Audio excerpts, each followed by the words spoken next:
नमस्कार, जय हिंद जय भारत सभी दोस्तों को नमस्कार। जय हिंद जय भारत। उम्मीद करता हूँ आप सभी अच्छे होंगे। इस रियल लाइफ एकेडमी के इस ऑनलाइन डिजिटल प्लेटफॉर्म पर आपका सभी का स्वागत है और उम्मीद करता हूँ कि आपके दिल्ली पुलिस की तैयारी बहुत अच्छी चल रही होगी। और एक मोटिवेशन के साथ आज अपन एक विशेष रूप से दिल्ली पुलिस पर चर्चा करेंगे, जो कि आपको पता है कि आने वाली जो 1 तारीख से अपने फोरम स्टार्ट हो रहे हैं। जिन बच्चों ने पिछली जो तैयारी नहीं की है, या किसी कारणवश से मान लो कि उनकी तैयारी नहीं हुई है और आगे वो करना चाहते हैं, तो इसी को लेकर आज अपन थोड़ी डिटेल से क्या करेंगे, बात करेंगे। हालांकि दिल्ली पुलिस के कम समय में भी आपको एग्जाम फाइट करने में कोई भी ज्यादा दिक्कत नहीं आएगी, क्योंकि इसमें सबसे ज्यादा जो वेटेज होता है वो जीके का पोर्शन का होता है। क्योंकि मैथ और रीजनिंग को सीखने में टाइम लगता है, लेकिन आपको पता है जीके है वो आप थोड़ा बहुत समय में भी आप अपने आप में इंप्रूव कर सकते हो। तो जिन बच्चों के जो दिल्ली पुलिस की तैयारी अभी तक नहीं हो पाई, वो हताश न हुए। इस वीडियो को देखकर आप आज भी अपनी किताब लेकर बैठने के लिए आतुर हो जाएंगे। इसी के साथ अपनी शुरुआत करते हैं इसे कि दिल्ली पुलिस की तैयारी अंतिम दिनों में कैसे करें, क्योंकि 1 तारीख को फोरम स्टार्ट है और हमारे सामने जो समय है वो बहुत ही क्या है, कम है। तो इस कंडीशन में हमें कैसे कैसे तैयारी करनी चाहिए, क्या इसमें पूछा जाने वाला है, उस पर भी अपन चर्चा कर लेते हैं। सबसे पहले यदि मैं बात करूं तो आपको पता है कि सबसे ज्यादा जो वेटेज है वो सामान्य ज्ञान का। सामान्य ज्ञान के टोटल यदि मैं क्वेश्चनों की बात करूं कि आपके एग्जाम में 50 क्वेश्चन एग्जाम में पूछे जाएंगे। इनमें से कहां से कितने कितने पोर्शन पर रेशियो पूछा जाएगा वो भी मैं आपको बता देता हूं। यदि 50 क्वेश्चन की यदि मैं टोटल आपसे बात करूं तो इसमें आपके आ जाएगा राजनीतिक विज्ञान, इतिहास, अर्थव्यवस्था, भूगोल, विविध जीके और करंट जीके। इसके बाद में आपके आ जाएगी फिजिक्स, केमिस्ट्री और बायो। अब देखो सर, अपन इनको कैसे पढ़े लास्ट वक्त तक, क्योंकि आप इनको पूरा डिटेल से नहीं पढ़ सकते। किनको हमें डिटेल से पढ़ना है और किनको हमें शॉर्ट रूप में पढ़ना है, वो दोनों बातें अपन को आज इसमें बात करेंगे। भाई किस सब्जेक्ट को ज्यादा महत्व देना है और किस सब्जेक्ट को हमें थोड़ा सा अपन ऑब्जेक्टिव टाइप ही पढ़े तो अपना उसमें काम चल जाएगा। यदि मैं बात करूं राजनीतिक विज्ञान की, तो इसको आपको पूरा थोड़ा सा डिटेल से आपको पढ़ना चाहिए। शॉर्ट टर्म में आपको ज्यादा से ज्यादा पढ़ना है, क्योंकि ये थोड़ा सा यदि अपन ऑब्जेक्टिव टाइप पढ़ेंगे तो ये अपने क्वेश्चन में कंफ्यूजन होगा। क्योंकि इसमें यदि आपके पास थोड़ी बहुत थ्योरी पढ़ी हो तो आपके वो जो ऑब्जेक्टिव क्वेश्चन है वो आपको बहुत अच्छे से क्या आ जाएगा, समझ में आ जाएगा। इसलिए हमेशा ध्यान रखना, इस राजनीतिक विज्ञान को थोड़ा सा आप डिटेल से पढ़ें, ताकि ये जो चीजें हैं इसमें लिखी हुई वो आपके क्या आ जाए, समझ में आ जाए। दूसरी बात करें इतिहास, तो इतिहास में अपन यदि बात करें तो ज्यादातर यदि कोई भी चैप्टर है आप उसको किसी भी एशियन सेक्टर पर आप अपना एक बार थ्योरी सेशन पूरा करके और तुरंत उस टॉपिक के जितने भी आपके ऑब्जेक्टिव क्वेश्चन बनते हैं उनकी सबका एक टेस्ट लगा लीजिए। और जितना इतिहास में टेस्ट लगाओगे उतना ही इतिहास आपका क्या होगा, इंप्रूव होगा। लेकिन फर्स्ट बार आप एक थ्योरी पढ़ सकते हो, जैसे कोई भी लेसन है। जैसे अपन एक उदाहरण के लिए बात करें कि मुगल काल की बात करें, तो मुगल काल को पढ़ने में आपको 3 या 4 घंटे पूरे डिटेल से पढ़ने में लगेंगे। और उसके बाद आपके 200-300 जो भी क्वेश्चन बनते हैं उनका एक बार मॉक टेस्ट निकाल दो, अपना आप आपका बहुत अच्छे से क्लियर हो जाएगा। अर्थव्यवस्था ये सबसे छोटा सब्जेक्ट है, लेकिन ध्यान रखना इसका जो वेटेज देखा गया वो लगभग 7 से लेकर आपके 10 क्वेश्चन के बीच में आपके इसका वेटेज देखा गया। मतलब ये भी बहुत इंप्रूवमेंट है। इसमें बहुत छोटे छोटे टॉपिक है, जैसे मुद्रास्फीति है।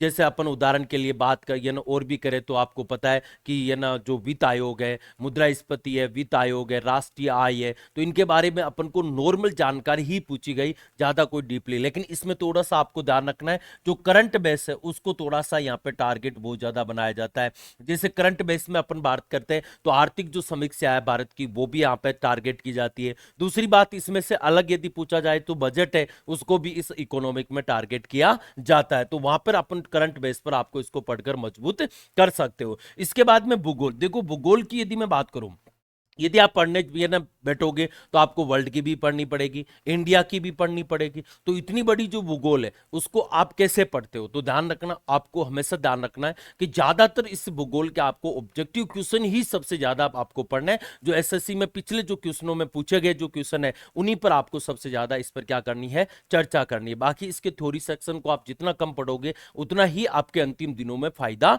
होगा, ये ध्यान रखना है। इसके बाद स्टैटिक जीके है। ये स्टैटिक जीके की तो अपन मैं यदि बात कह दूं तो इसका वेटेज तो दिल्ली पुलिस के अंदर बहुत ही अच्छा वेटेज है, और इसको अपन कह सकते हैं कि बहुत ही शानदार वेटेज यदि किसी का है तो वो है स्टैटिक जीके का।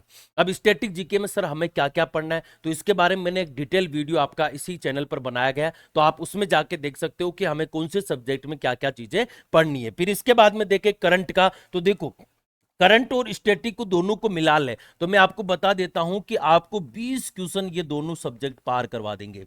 इतने क्वेश्चन, 20 जो क्वेश्चन है आपके, जो वो पूरे के पूरे ये दो सब्जेक्ट कवर करवा देंगे यदि आपने इन पर कमांड अच्छी बना ली इनके दिनों में। ध्यान रखना करंट में आपको थोड़ा बहुत 2022 का भी अपने दिमाग में रखना है, क्योंकि जितने भी मंथली जैसे 400 500 जो भी क्वेश्चन बनता है वो आपको मैं ऐप पर वैसे मैं यानी पूरा आपके फ्री ऑफ कॉस्ट डाल दूंगा, उनको आप अच्छे से एक बार पढ़ के जाना, ताकि एक बार वो 2022 वाला यदि अपन थोड़ा बहुत अपन उसको एक बार समरी की टाइप में पढ़ के जाना, और जनवरी से लेकर 2023 से लेकर तो आपको एक एक क्वेश्चन पढ़ के जाना है। और बहुत ही इंपॉर्टेंट चीज यहां से आपको देखने को मिलेगा, क्योंकि ये जो करंट का जीके है ये आपको दुनिया से अलग करेगा, ये अपन को जरूर ध्यान रखना है। विविध जीके और एक अर्थव्यवस्था, ये तीन सब्जेक्ट होते हैं ना, ये तीनों सब्जेक्ट आपको दुनिया से अलग करते हैं, क्योंकि भूगोल सब पढ़ के जाते हैं, इतिहास सब पढ़ के जाते हैं, संविधान सब पढ़ के जाते हैं, लेकिन इन सब्जेक्टों पर जो ज्यादा फोकस करेगा वही इसमें क्या मार जाएगा, बाजी मार जाएगा। इसके बाद में सामान्य विज्ञान के क्वेश्चन है, उन पे अपन को फिजिक्स है, केमिस्ट्री है और बायो है। अब आप डिटेल से नहीं पढ़ सकते हो तो ध्यान रखना प्रीवियस ईयर के जो क्वेश्चन है उनको बार बार रिवाइज करो। जैसे फिजिक्स में कौन कौन से पूछे गए, केमिस्ट्री में कौन कौन से पूछे गए, बायो में कौन कौन से पूछे गए, तो इनको बार बार आप रिवाइज करोगे तो ये भी आपके लिए बहुत ही क्या करेगा, बेनिफिट करेगा। इसके साथ आगे अपन बात करें तो बात रही कंप्यूटर की। कंप्यूटर की यदि जिस बच्चे का यदि बैकग्राउंड कंप्यूटर से है तो मैं आपको बता देता हूं वो बच्चा 8+ इसमें स्कोर कर देगा। और जिसका जीरो लेवल है, जो कंप्यूटर में जो कभी नहीं पढ़ा है, मतलब पहली बार पढ़ रहा है, तो वो अपन को इसमें ध्यान रखना है। इसमें आपको टारगेट लेके चलना है 5+ का। कितने का, 5+ का यदि टारगेट ले लिया, और इसमें लास्ट में बता दूंगा मैं आपको, और ये 5+ टारगेट है आपके प्रीवियस ईयर क्वेश्चन से आपको जरूर मिल जाएगा, क्योंकि अब इंप्रूवमेंट नहीं हो पाएगा क्योंकि थोड़ा सा हार्डली है। तो इसको आप जरूर ध्यान रखें कि आपके 5+ होने की ज्यादा संभावना रहे, और यदि किस्मत अपने अच्छे काम करे, लक अपने काम करे, तो ज्यादा भी हो सकते हैं। मैंने कहा 5+ अपने होना चाहिए। इसके बाद में नेक्स्ट अगली बात करूं तो मैथ्स की बात करूं, और मैथ्स के अंदर ध्यान रखना कि अपना जो टारगेट है वो अपना होना चाहिए 10+। और यदि जो बच्चे मैथ बैकग्राउंड से हैं तो उनका टारगेट तो 15 में से 15 हो जाएगा, तो उनके तो लिए कोई दिक्कत नहीं। लेकिन जो आर्ट्स से बच्चे हैं उनके लिए 10 टारगेट आपको बना के जाना है। और ये भी बता दिया जाएगा मैथ में सबसे ज्यादा कौन से ये ना आपको ये जो ये प्रश्नावली है वहां से आपके ज्यादातर क्वेश्चन पूछे गए, वो भी आपके राम सर एक बार जरूर वीडियो आपके लेके आएंगे दिल्ली पुलिस के लिए स्पेशल, जिसमें रीजनिंग और मैथ पर भी आपके क्या होगी, बातचीत होगी। इसके बाद में रीजनिंग की बात करूं तो भाई साहब ये तो पोर्शन बहुत ही बढ़िया पोर्शन है, और इस पोर्शन में बच्चा सबसे ज्यादा स्कोर करता है। क्योंकि बच्चे क्या इसमें जो स्कोर मिलेगा, यदि बच्चा दिल से तैयारी कर रहा है तो स्कोर मैं तो कम लिख रहा हूं, 20+ कम लिख रहा हूं, ये ध्यान रखना। लेकिन मुझे पता है जो बच्चे दिल्ली पुलिस की तैयारी कर रहे हैं वो इसमें 20+ मतलब लगभग वो 23 या 24 या 25 में से 25 भी बंदा करके आ जाता है। और ये सब्जेक्ट ऐसा होता है जो आपको इस दिल्ली पुलिस के अंदर वर्दी दिलाने का लास्ट में क्या करता है, काम करता है। तो ये अपन को ध्यान रखना है। यदि ऑल ओवर यदि मैं आपको बता दूं तो जीके का कितना पोर्शन बना, 50 नंबर, कंप्यूटर कितने 10 नंबर, मैथ कितनी है 15 नंबर, और रीजनिंग कितनी है 25 नंबर। अब इसमें से आपको ध्यान रखना यदि टारगेट बहुत अच्छे से आप यदि तैयारी करोगे, साइंस को इंप्रूव कर लोगे, करंट को इंप्रूव कर लोगे, स्टैटिक को इंप्रूव कर लोगे, और इसके बाद में इकोनॉमिक को इंप्रूव, 4 सब्जेक्ट बता रहा हूं, यदि इनको आपने बहुत अच्छे से कर लिया तो आप इसमें कम से कम आप है ना 40+ का रोज कर पाओगे। और साइंस बैकग्राउंड होना चाहिए, यदि साइंस से हो तो आप 40+ यदि क्रॉस कर गया तो आपको वर्दी से कोई नहीं रोकेगा।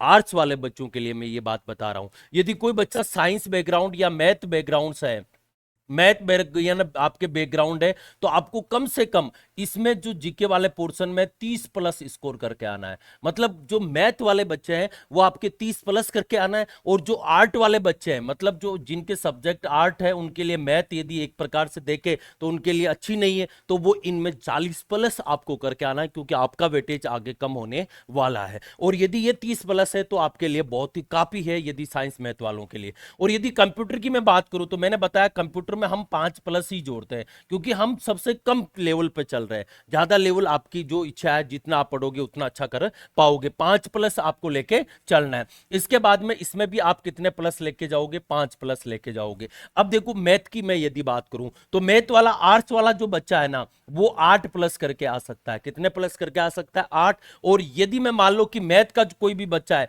तो वो लगभग 13+ करके आ सकता है। 13+, कितना, 13 प्लस क्वेश्चन वो इसमें राइट करके आ सकता है, ये अपन को इसमें ध्यान रखना है। इसके बाद में बच्चा कौन सा 25 वाला, और ये जो पोर्शन है ये सबके लिए बेस्ट ही होता है, जिसमें अपन कह सकते हैं कि जो अपने आर्ट्स वाला बच्चा है वो 20 प्लस करके आ सकता है, मेहनत अच्छी की है तो, और जो साइंस वाला बच्चा है वो 23 प्लस करके आ जाएगा, ये अपन को ध्यान रखना है। तो साइंस वालों का जो वेटेज है वो आपके थोड़ा सा इसमें क्या रहता है, दिल्ली पुलिस में कम, लेकिन यहां पे यदि किसी ने मेहनत कर ली थोड़ी बहुत तो वो बंदा निकल जाएगा, उसको कोई रोकने वाला नहीं है। और यदि अपन टोटल देखें तो आपको पता है कितना हो गए, 48, 48 और 5 कितना हो गए 53, और 53 और 20 कितना हो गए आपके, या ना 53 और 20 हो गए 73, 73, और 73 पर आपको कोई नहीं रोकने वाला है, ये अपन को ध्यान रखना। 70 प्लस आपको क्वेश्चन अच्छे से क्या करके आना है, तैयारी करके आनी है। इसके बाद में इधर देखे तो अपना कितना हो जाएगा, 43, 43 5 48, 48 3 कितना हो गए आपके 69, या ना अपन कह सकते हैं अपो लगभग 70 क्वेश्चन है जो कि आपके इधर साइंस वालों के लिए सही हो रहे हैं।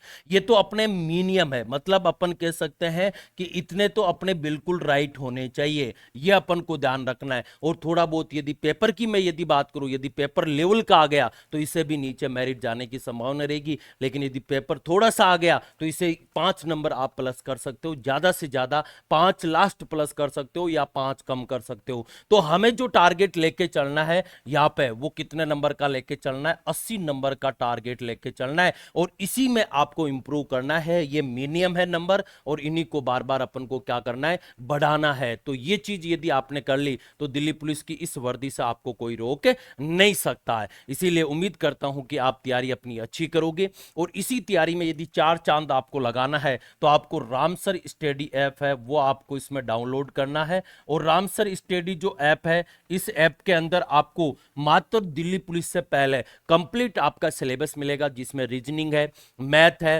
कंप्यूटर है और कंप्लीट जीके है। और जीके में आपका स्टैटिक जीके बहुत ही अच्छा, इकोनॉमिक बहुत ही अच्छी मिलेगी, साथ में आपको करंट भी पूरा का पूरा पढ़ने को यहाँ पे मिल जाएगा, जितना भी कंटेंट है वो आपको पूरा इसमें देखने को मिल जाएगा। इसी के साथ जय हिंद जय भारत।